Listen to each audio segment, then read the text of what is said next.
Subscribe कीजिए the perfect classes channel को और बेल आइकन को दबाइए लेटेस्ट वीडियो सबसे पहले देखने के लिए।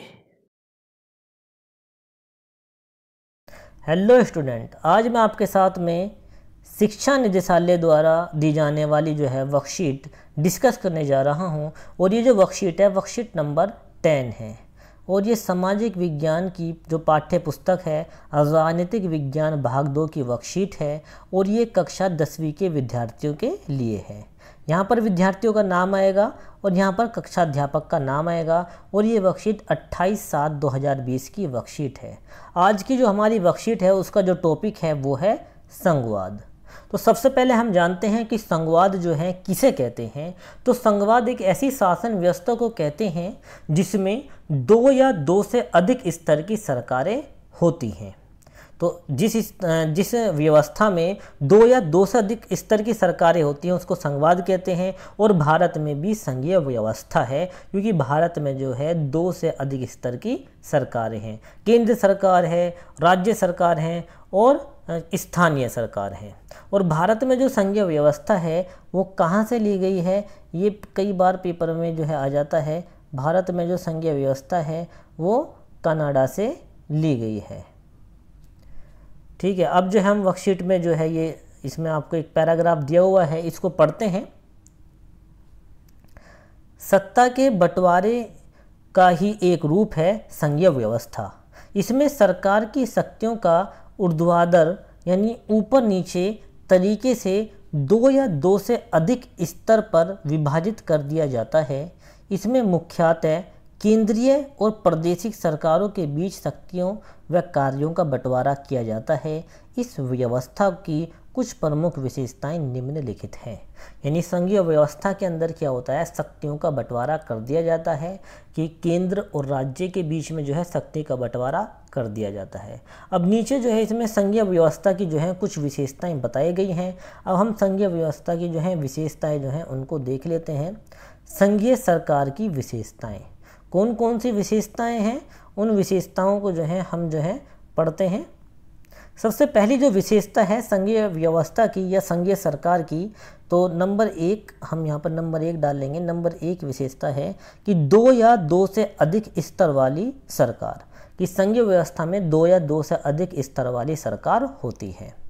फिर नंबर 2 पर कौन सी विशेषता है, संविधान में प्रत्येक स्तर के सरकार की शक्तियों का वर्णन है।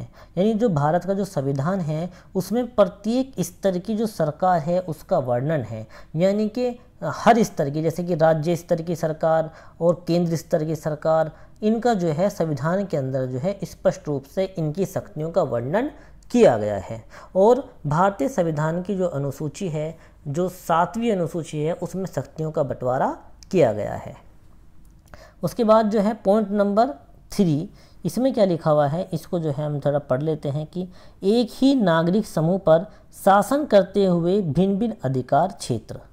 फिर नंबर 4 जो है स्वतंत्र न्यायपालिका। संघीय व्यवस्था में जो है एक स्वतंत्र न्यायपालिका होती है। और नंबर जो 5वीं जो विशेषता है वो क्या है कि संविधान संशोधन आपसी सहमति से। यानी संविधान में जो संशोधन होता है वो आपसी सहमति से होता है। ऐसा नहीं है कि जो है केंद्र अगर पावरफुल है तो केंद्रीय जो है संविधान के अंदर संशोधन कर ले, नहीं।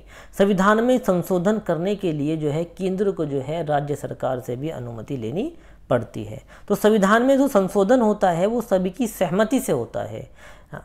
अब इसमें जो हम अगली विशेषता पढ़ते हैं नंबर 6 कि देश की एकता और क्षेत्रीय विविधता में सामंजस्य। यानी देश की जो एकता है और क्षेत्रीय विविधता है उसमें सामंजस्य स्थापित करती है संघीय व्यवस्था। तो इस प्रकार जो है हमने संघीय व्यवस्था की जो है विशेषताओं को देखा है। अब इसमें जो है वर्कशीट के अंदर कुछ क्वेश्चन दिए हुए हैं, उन क्वेश्चनों को पढ़ते हैं और फिर इनका सलूशन करते हैं। इसमें सबसे पहला क्वेश्चन दिया है कि संघीय व्यवस्था किस प्रकार की सत्ता की साझेदारी का एक रूप है। तो इसका आंसर क्या होगा, देखो इसका आंसर कि संघीय व्यवस्था किस प्रकार की सत्ता की साझेदारी का रूप है, इसका आंसर आपको यहाँ पर ही मिल जाएगा। तो क्वेश्चन नंबर 1 का आंसर जो है आप यहाँ से लिखेंगे कि सत्ता के बंटवारे का ही एक रूप है संघीय व्यवस्था। इसमें सरकार की शक्तियों को ऊर्ध्वाधर यानी कि ऊपर नीचे तरीके से 2 या 2 से अधिक स्तरों पर विभाजित कर दिया जाता है। इसमें मुख्यतः केंद्रीय और प्रादेशिक सरकारों के बीच शक्तियों व कार्यों का बंटवारा किया जाता है। यहाँ तक जो है इसका आंसर लिख लेंगे। तो क्वेश्चन नंबर 1 का जो है आंसर आपको यही मिल जाएगा और इस पैराग्राफ के अंदर इसका क्वेश्चन नंबर 1 का आपका आंसर मिल जाएगा। चलिए अब क्वेश्चन नंबर 2 पढ़ते हैं। क्वेश्चन नंबर 2 है कि क्या हमारा देश भी संघीय व्यवस्था वाला देश है। इसको आपको समझाना है कि क्या हमारा देश भी संघीय व्यवस्था वाला देश है। तो जो है इसको मैंने नीचे एक्सप्लेन किया है कि क्या हमारा देश संघीय व्यवस्था वाला देश है। हाँ, भारत जो है, जो हमारा देश है, भारत एक संघीय व्यवस्था वाला देश है। क्यों? क्योंकि यहाँ 2 से अधिक स्तर की सरकारें होती हैं। केंद्र में केंद्र सरकार और राज्य में राज्य सरकार, स्थानीय निकाय में स्थानीय सरकार। तो हमारा देश जो है एक संघीय व्यवस्था वाला देश है क्योंकि यहाँ पर 2 से अधिक स्तर वाली सरकारें हैं। केंद्र सरकार है, राज्य सरकार है और स्थानीय सरकार है। तो इस प्रकार हमारा देश एक संघीय व्यवस्था वाला देश है और हमारे देश में जो संघीय व्यवस्था है वो कनाडा से ली गई है। ये मैं आपको बता ही चुका हूँ। अब हम क्वेश्चन नंबर जो है 3 का आंसर तो पढ़ चुके हैं। क्वेश्चन नंबर 2 का आंसर पढ़ा था। अब जो हम क्वेश्चन नंबर 3 का आंसर जो है देखते हैं। पहले क्वेश्चन पढ़ लेते हैं कि संघीय व्यवस्था वाली सरकारों में अंतर भी होता है, क्यों। अब देखो इस क्वेश्चन में यहाँ पर जो है थोड़ी जो है चीज़ें समझने वाली हैं। सबसे पहली बात तो ये है कि संघीय व्यवस्था वाली जो सरकार है, संघीय व्यवस्था वाली सरकारों में अंतर होता है और वो जो अंतर होता है वो क्यों होता है। तो सबसे पहले मैं आपको बता दूं, जो संघीय व्यवस्था वाली जो सरकार होती हैं, या मैं बताऊं कि संघीय व्यवस्था वाले जो देश हैं उनका गठन जो है किस प्रकार होता है। तो जितने भी संघीय व्यवस्था वाले जो देश हैं उनका गठन जो है आमतौर पर 2 तरीके से होता है। पहले तरीके से कि मैं आपको बता देता हूं कि जब जो है 2 या 2 से अधिक जो स्वतंत्र देश होते हैं साथ आकर या साथ मिलकर एक बड़ी इकाई बना लेते हैं तो एक संघीय व्यवस्था देश का निर्माण हो जाता है। एग्जाम्पल के लिए संयुक्त राज्य अमेरिका, यानी कि जब 2 या 2 से अधिक छोटे छोटे देश हैं तो छोटे छोटे देश मिलकर जो हैं आपस में एक साथ जुड़ जाते हैं और वो जो है बड़ी इकाई बना लेते हैं, जैसे कि संयुक्त राज्य अमेरिका। तो संघीय व्यवस्था का गठन हो जाता है। अब दूसरी तरीके से किस प्रकार संघीय व्यवस्था का गठन होता है, तो दूसरी तरीके से जो है इसमें क्या होता है कि जो एक बड़ा देश होता है, एक बड़ा देश अपनी आंतरिक व्यवस्था को देखकर और अपनी विविधता को देखकर राज्यों का गठन करता है। यानी अपनी आंतरिक विविधता को देखकर जो है अपने ही राज्यों का गठन करता है। यानी एक बड़ा देश और उसके अंदर जो छोटे छोटे राज्य या जो भी राज्य केंद्र शासित प्रदेश होते हैं उनका गठन करता है और उन सबको गठन करके एक देश बनाता है, एक इकाई बनाता है। तो उसको भी जो है संघीय व्यवस्था कहते हैं। तो इसका एग्जाम्पल क्या है? भारत, क्योंकि भारत ने जो है भारत में संघीय व्यवस्था है और भारत में जो है कई राज्यों को मिलाकर जो है एक इकाई जो है बनाया गया है। तो भारत भी जो है एक संघीय व्यवस्था वाला देश है और अमेरिका भी संघीय व्यवस्था वाला देश है। तो दोनों संघीय व्यवस्थाओं में क्या अंतर है, अमेरिका और भारत में जो डिफरेंस है वो क्या है, वो मैंने आपको बता दिया कि जो अमेरिका है उसकी ने क्या किया हुआ है कि कई छोटे छोटे देशों को मिलाकर एक बड़ा देश या एक बड़ी इकाई बनाया है और भारत में जो है कई राज्यों को मिलाकर जो है एक बड़ी इकाई बनी है। तो ये यहाँ पर जो है अंतर है। लेकिन क्वेश्चन जो पूछा गया है, क्वेश्चन क्या है कि संघीय व्यवस्था वाले देशों में अंतर होता है। और मैं पहले क्वेश्चन दोबारा पढ़ता हूँ। क्वेश्चन है कि संघीय व्यवस्था वाले देशों में अंतर होता है। हमने देखा भाई अंतर तो होता है, संघीय व्यवस्था वाले देश अलग अलग तरीके के होते हैं यहाँ पर, लेकिन उनमें जो अंतर होता है वो अंतर क्यों होता है, अब हम उस बात को जो है समझेंगे वो अंतर क्यों होता है। क्वेश्चन नंबर 3 का आंसर आप यहाँ से लिख सकते हैं। क्वेश्चन नंबर 3 का आंसर सीधा सीधा कि बहुत सारे छोटे और बड़े कई राज्य अपनी समान आवश्यकताओं की पूर्ति के लिए, ये समान है, समान आवश्यकताओं की, ये जो है समान लिखा हुआ है, समान आवश्यकताओं की पूर्ति के लिए मिल जाते हैं, एकजुट हो जाते हैं। तो एकाकीकरण संघात्मक का निर्माण होता है।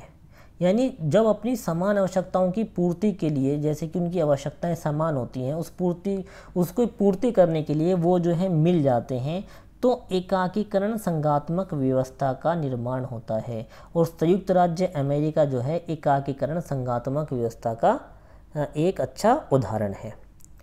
जबकि कई देश खुद को राजनीतिक सुविधाओं के लिए या आर्थिक सहूलत के लिए खुद को कई हिस्सों में या प्रांतों में बांट लेता है, तो उसे पृथक्करण या संघात्मक कहते हैं। इसका उदाहरण जो है वो क्या है? भारत इसका एक उदाहरण है। ठीक है, जब वो क्या करता है, अपनी सहूलत के लिए अपने ही देश को जो है छोटे छोटे हिस्सों में या प्रांतों में बांट लेता है अपनी सहूलत के लिए, तो उसको पृथक्करण या संघात्मक जो है उसको कहते हैं। तो इस प्रकार जो है हमने इसका आंसर जो है यहाँ पर समझा है। चलिए अब हम इसका नेक्स्ट क्वेश्चन समझते हैं। क्वेश्चन नंबर 4 कि संघीय व्यवस्था कैसे लोगों के जीवन को अधिक खुशहाल बनाने में कारगर होती है? उदाहरण देकर समझाइए। संघीय व्यवस्था कैसे लोगों के जीवन को अधिक खुशहाल बनाने में कारगर होती है, ये आपको बताना है। तो इसका आंसर जो है यहाँ पर लिखा हुआ है क्वेश्चन नंबर 4।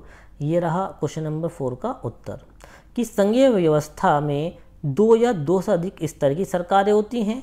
इसमें विभिन्न सामाजिक समूह के बीच टकराव कम होता है। इस प्रकार की व्यवस्था में केंद्र व राज्य अपनी मनमाने ढंग से कार्य नहीं कर सकते हैं। उदाहरण के लिए भारत में 2 या 2 से अधिक स्तर की सरकारें हैं, जैसे कि केंद्र में केंद्र सरकार और राज्य में राज्य सरकार और स्थानीय सरकार। तो भारत कैसा देश है? भारत एक संघीय व्यवस्था वाला देश है। यह आपस में स्वतंत्र हैं तथा सभी नागरिकों के हितों के लिए कार्य करते हैं। यानी जो केंद्र सरकार और राज्य सरकार, स्थानीय सरकार जो है आपस में स्वतंत्र हैं और ये जो सभी जो है नागरिकों के हितों के लिए कार्य करते हैं और इस प्रकार जो है वो जो है उनके जीवन को जो है खुशहाल बनाते हैं। तो यहाँ से जो है हम क्वेश्चन नंबर जो है 4 का आंसर देख सकते हैं। तो इस प्रकार जो है मैंने जो ये वर्कशीट है और ये वर्कशीट का जो टॉपिक है संघवाद जो है, ये जो है आपके साथ जो है डिस्कस की है। अगर आपको जो है संघवाद वाला चैप्टर जो है पूरा डिटेल से समझना है या डिटेल से पढ़ना है, तो मैं जो है इसका लिंक जो है डिस्क्रिप्शन बॉक्स में जो है दे दूंगा, क्योंकि चैप्टर जो है मैंने पूरा जो है डिटेल में समझा रखा है। आप जो है इसको जो है वहाँ से देख सकते हैं। अगर आपको मेरी वीडियो जो है पसंद आई है तो जो है इसको लाइक कीजिए, ज़्यादा से ज़्यादा शेयर कीजिए और मेरे चैनल को सब्सक्राइब कीजिए। धन्यवाद।